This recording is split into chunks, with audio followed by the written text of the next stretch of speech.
Good morning, everyone. Welcome to the Smashy Business Show. I am Warid Ahmed, and today I have with me Abdul Majid.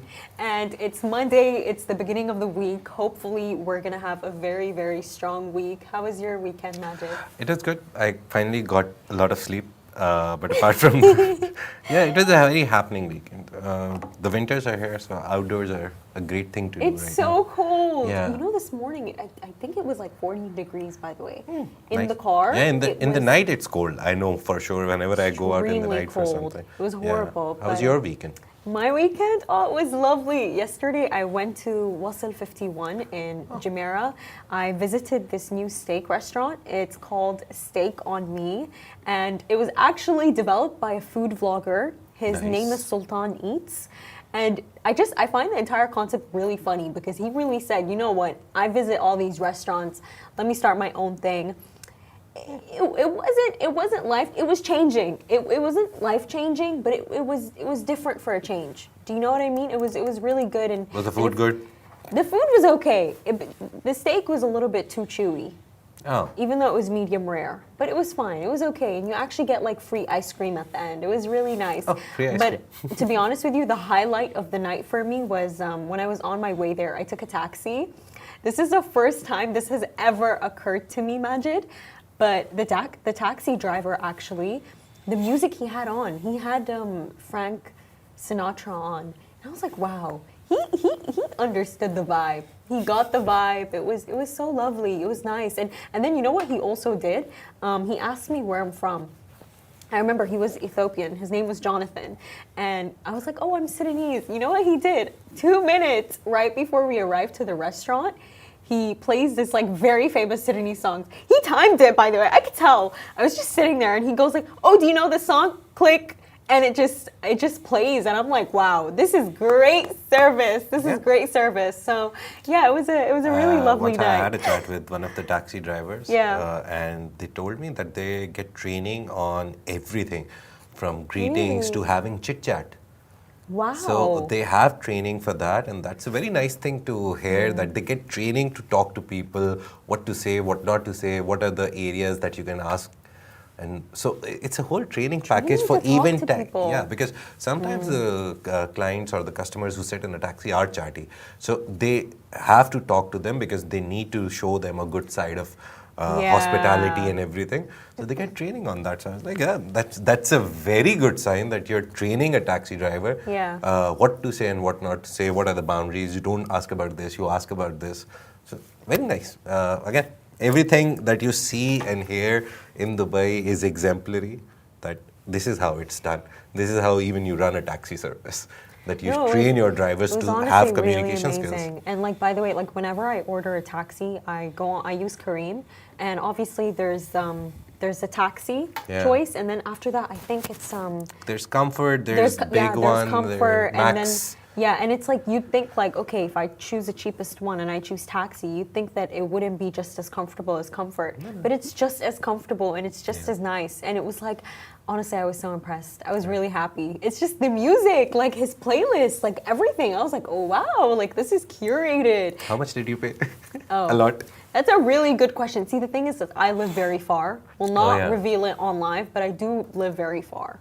So it was. Told us on the show a lot of I time that you have? live at Oh. the Mackles too. Oh. You've said it like Call me 100 out, times. Call me out. Why am I just deeping that I'm No. not? But yeah, Damak Hills is very far from so everything. it takes a lot of money. Yeah. It does. It does. Well, it's fine.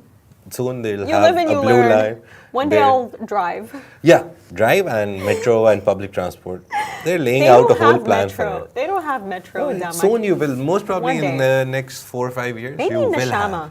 Maybe in Nashama, they'll do the metro there. That's They what are I building a predict. blue line, but obviously after that they have plans for 2 other lines. I've just heard about it.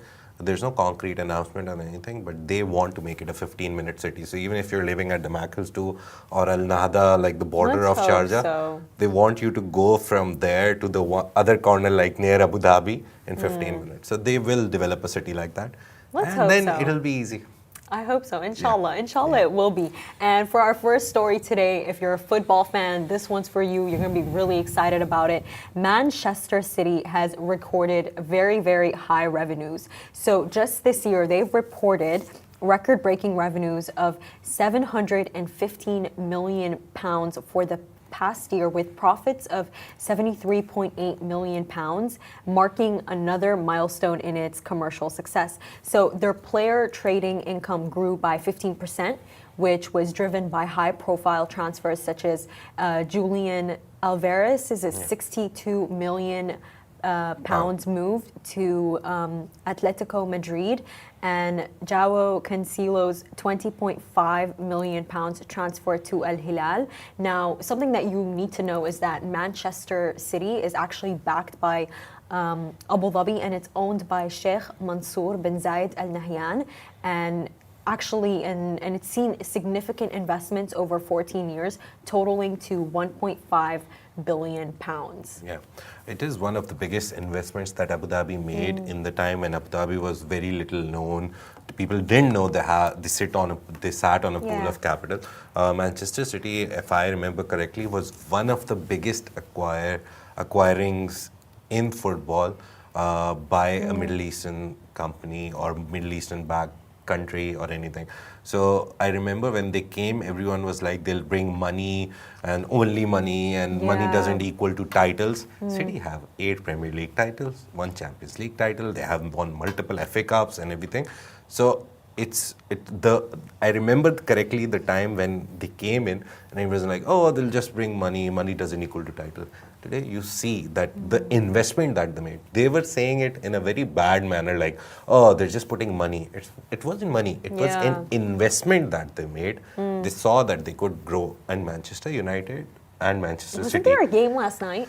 Yeah, City lost, I guess. Not Manchester Derby, I didn't remember if it was there, but City was one of the bad teams in Manchester. City never won like too many titles. Manchester United under Alex Ferguson was the biggest club. But Abu Dhabi's investment showed that they believed in an idea, they put out a plan and they built on it. And the numbers show for itself. So we don't even need to argue now that whatever Middle Eastern countries, governments, even private companies, they touch turns to gold. It does, because they have a very nice investment plan. They make an investment, they think about it for the next 10 years. It's not just like, oh, we're putting money, we need it back in the next 6 months. They have a whole 10-year plan. Same with Saudi PIF. They also bought Newcastle United like nearly 3 years ago in 2020. And they own, I believe, about 85% of it. That's a very high stake. Saudi PIF buying Newcastle, everyone is like, oh, they'll put the money and nothing will happen. They've already become a contender for Champions League spots. They're becoming big. As soon as the money comes in, obviously you can hire better players, you can have better quality stadium, better, what do you call it? Better players. Infrastructure, basically, for them to train and be. So it's not about money only, it's about thinking of it as an investment, that once you make an investment, you will get money out of it. Of course nice you will. Move for Abu Dhabi. Good if you to see guys the are numbers. very interested in sports, we have Smashy Sports. Make sure to check it out. Literally all things sports you will find on there. And we do have other channels too. Literally every kind of thing that you possibly like. If you're into style, Smashy Style. If you're into food like me, Smashy Food. But and for our next topic for today, Abu Dhabi's Hub 71 has expanded into the tech startup ecosystem with the launch of Hub 71 AI. And what it basically is it's this initiative to basically provide AI startups in Abu Dhabi and the UAE with infrastructure support. So basically, Abu Dhabi's Advanced Technology Research Council's AI 71 and G42, who's chaired by Sheikh Tahnoon, subsidiary Core 42, actually joined as anchor partners.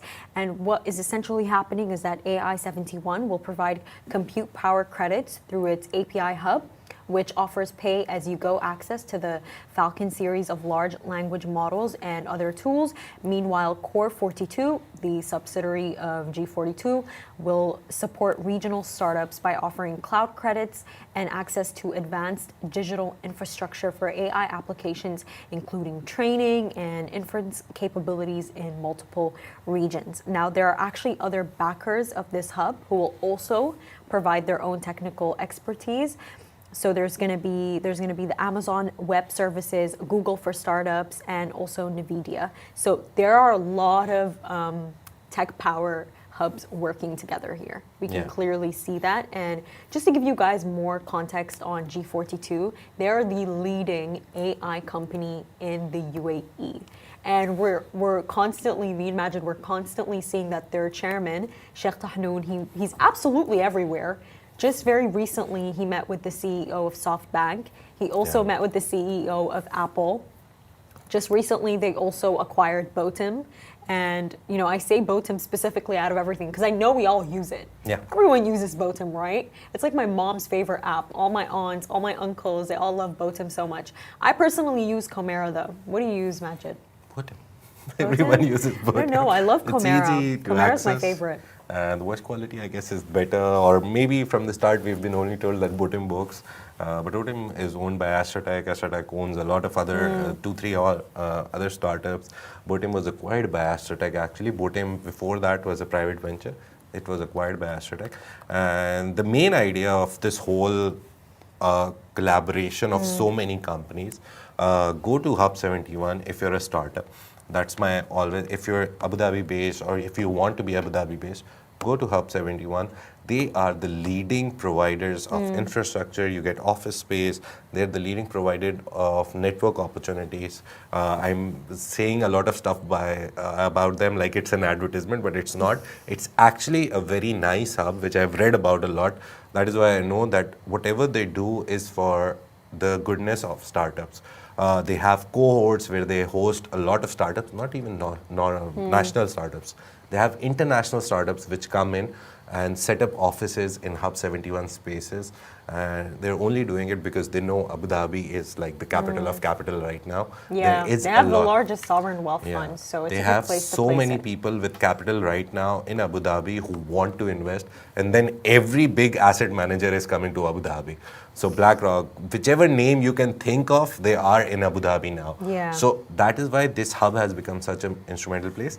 The main idea in simpler words of this is that AI71, again, Abu Dhabi's development company's small startup, and Core 42. Core 42 basically has $1 billion at its disposal. So Wow, G42. 1 billion in assets. No. G42 started Core 42. Core 42 has $1 billion under them. They can use that money to invest in AI anything. AI infrastructure, data centers, they can like invest in startups. So basically Core 42 itself sits on $100 billion. And they can invest in anything out of those 100 billion. And obviously the plan is to multiply it twice or thrice in the next coming 5 years. It is a very smart partnership. G42 is one big thing, then they have multiple things under it, and Core 42 is just one thing, which is a $100 billion giant. So imagine the value of G42. If they have a subsidiary of $100 billion, sitting on $100 billion, imagine what G42 is. That is why, as That's Word why they're said, so powerful. that is why Word said they're the biggest AI thing in And the even their UAE. chairman, the fact that Yeah. they're chaired by someone like Sheikh Yeah. Tahnoon, who's absolutely everywhere and he's very revolutionary in this Yeah. field, they have all the support that they need and all the backing that they need. So And- we know that this will succeed definitely. Yeah. The interesting part is that Sheikh Tahnoon, he not only sits as the chair of G42, he's also the head of IHC, which is International Holding Company. They recently sold the Spectator.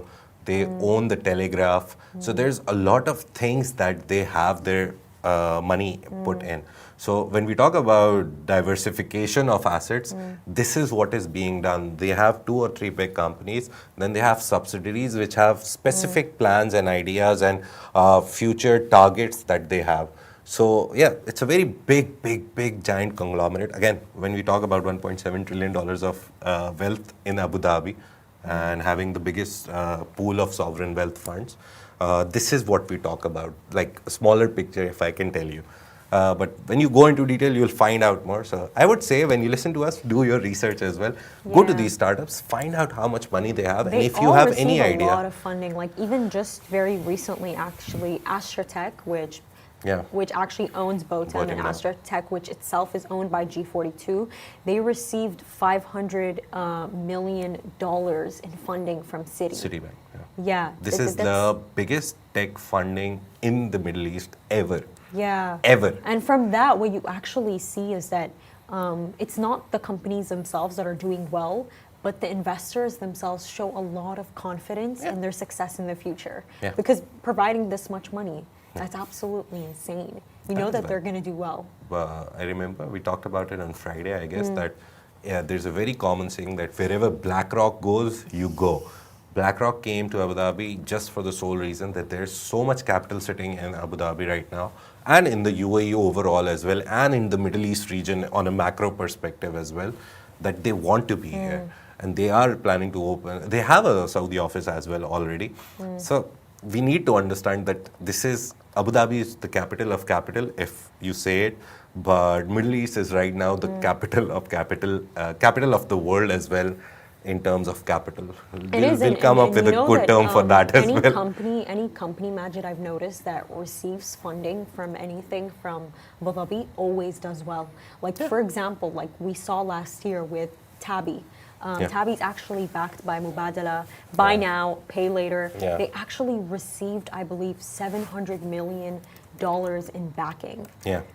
That is, you know that when they receive that funding, when they receive that investment, you know, they're going for success. Yeah, the main idea is they don't, people think when they look at stories every day, they're like, oh, they're investing in everything. No, they look at what the product is. Exactly. If there is hope if it's in special. it, yeah, they won't just invest in anything. They want to see a good product. And that is the smart investment from their side. They always find good products. Have you ever used Dhabi? No.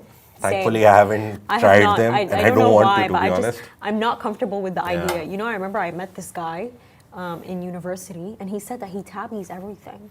People do. Absolutely everything. Like 1 month, he doesn't just want to buy one shirt. He also wants to buy, I don't know, jewelry and this and that, and buy something for his girlfriend. He'll tabby it all. And I'm like, you're going to be tabbied every month, though. I don't know. It's a I'm nice not comfortable idea. with the debt. See, the problem for me would have been, I would never use it. I still believe in a very hardcore pay cash or pay directly payments. I don't believe in installments. That's my personal idea. That never go for that because you don't know what the next day comes. I'm trying to grow out of it.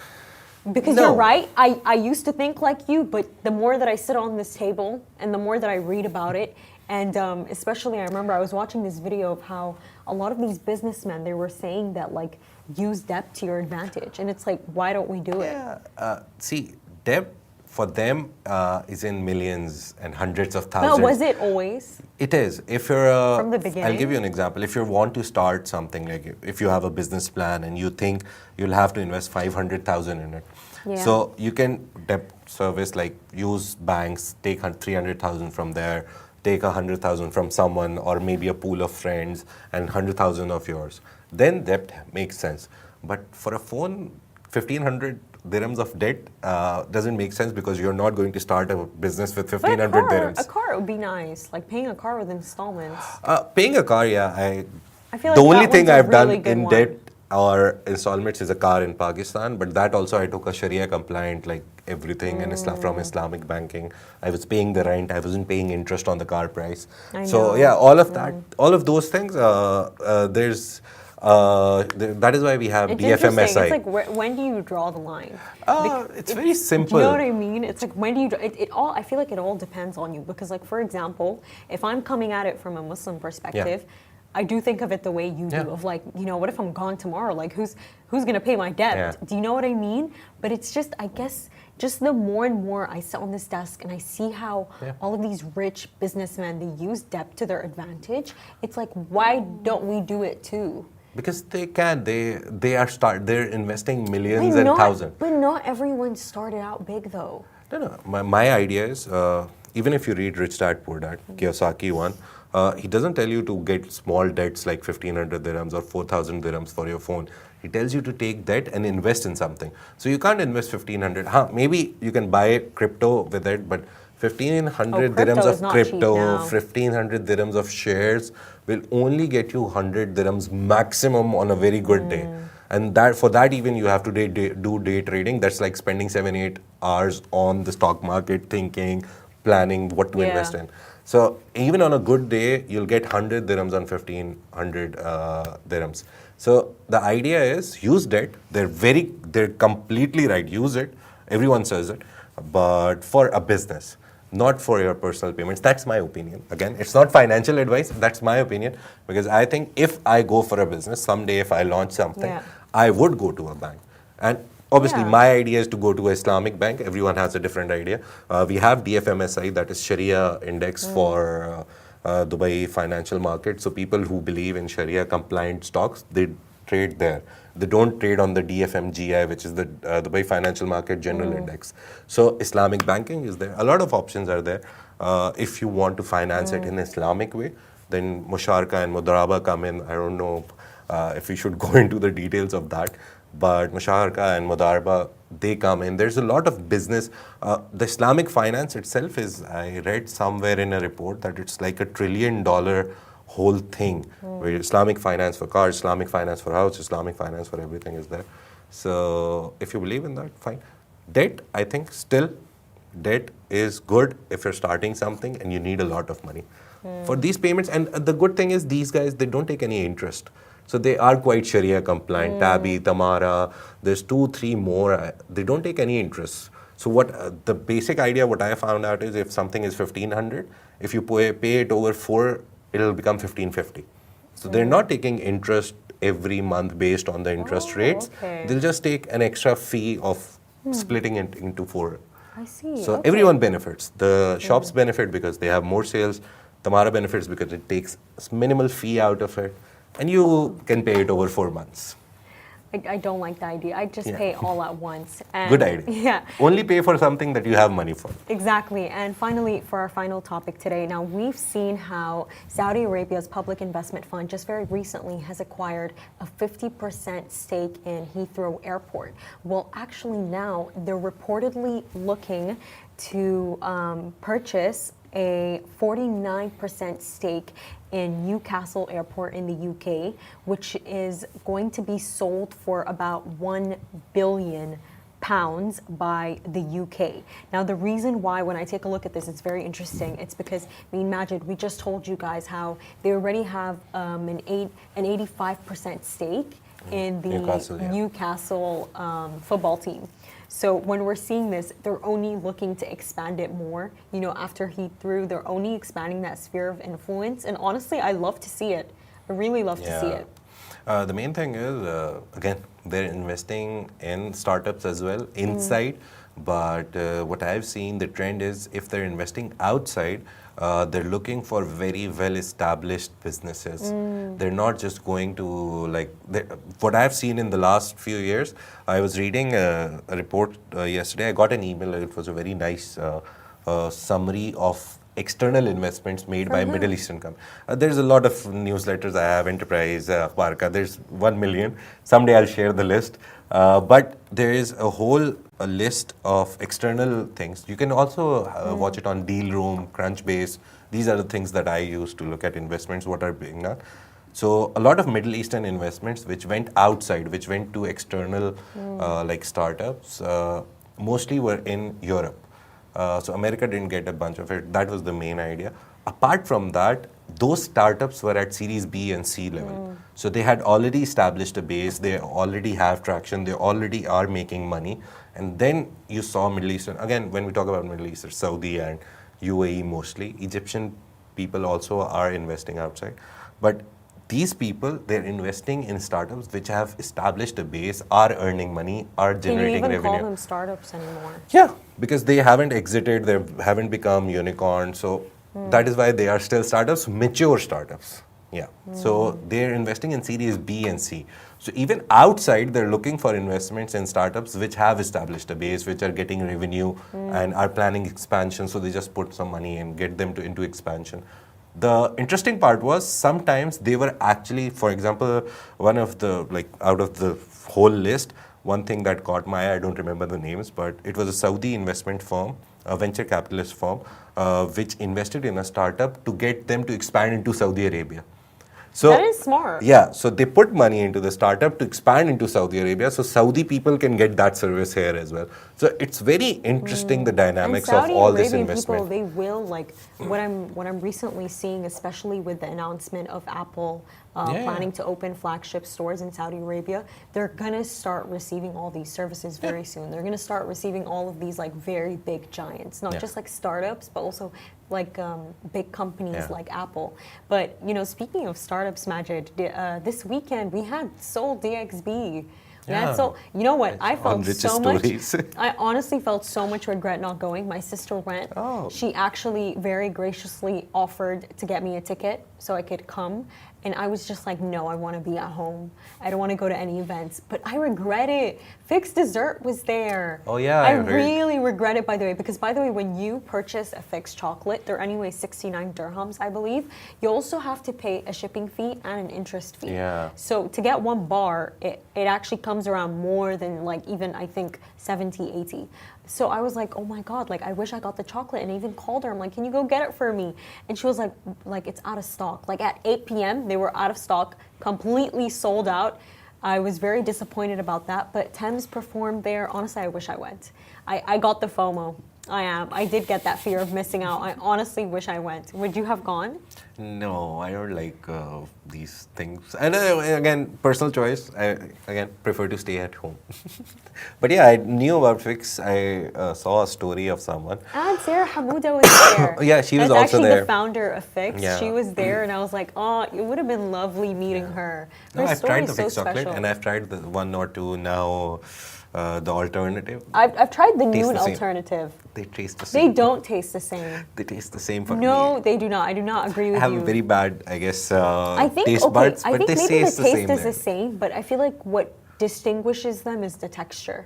I feel like what Hamouda really got right with the chocolate, it's the texture. Yeah. The texture is so special. Yeah. But honestly, by the way, I think the kunafa one is so overrated.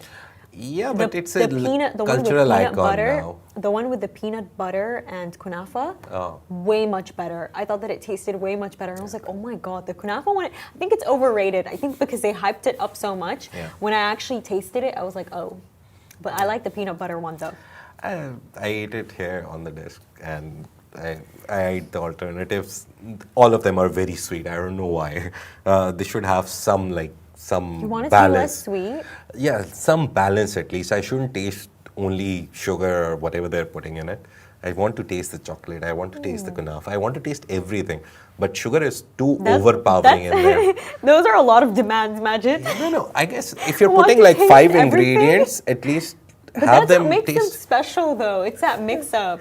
I thought I was eating sugar, to be honest. I could have eaten sugar and gotten the same sweetness in my mouth. There's a lasting sweetness that remains. I would love the chocolate sweetness to remain, like chocolatey, but it was sugary sweetness that was But the noon ones are good. Try them out if you're ever like noon craving. one I haven't tried, but I have tried Fix, Fox, 2-3 other alternatives just to see what's the Did you difference. find them in Global Village? No, I didn't find it in Google. Just random shops. Whenever I see, I'm like, Random oh, cheap kiosks. version. Let me see how it is.